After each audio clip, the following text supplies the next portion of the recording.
Okay, so maybe you feel like you already know this, but I want you to be able to explain all these things in your sleep. And when you graduate high school and you leave youth ministry, if you don't know anything else, you need to know these things, the gospel and what it means to be a disciple. So we are going to review them till they're driven deep in your mind.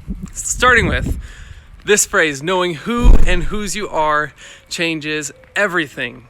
Knowing that you are created with spiritual needs of significance, security, and belonging, and that only God can satisfy those needs really does change everything. And I mean everything. It's like colored lenses we put on, and it tints our vision, and it changes our entire world view. So let's talk about 5 ways that this plays out in the life of a follower of Jesus. 5 traits of a disciple.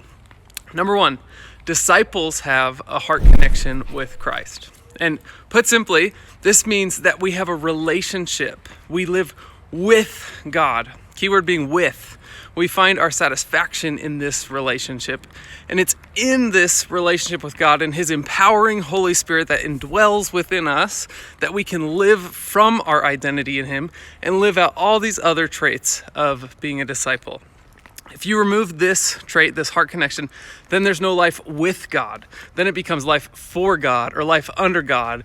And Christianity is reduced to legalism like every other world religion. Number 2, disciples train to have a mind of cultural discernment. Disciples of Jesus don't isolate themselves from the rest of the world, but they also don't imitate whatever the crowd is doing. Disciples look to God to have good judgment. And God speaks through His Spirit, His Word, and through His people. So disciples engage with secular culture like the news and music and movies and ideas, and they embrace what is good and then reject what is evil. Number 3, followers of Jesus walk in authentic community. Disciples know that they're created in God's image, which means they're created for relationships because the Trinity is in perfect relationship. And disciples of Jesus are known by others, and not just their good traits. They know the hard things. They confess their sins. They struggle, and they allow other people in. They have intergenerational relationships too, meaning if you're a teenager, you don't have relationships just with other teenagers. You have relationships with mentors, like your small group leaders and your pastor, and you also invest in younger generations, like many of you serve in kids ministry. Number 4, disciples are kingdom workers.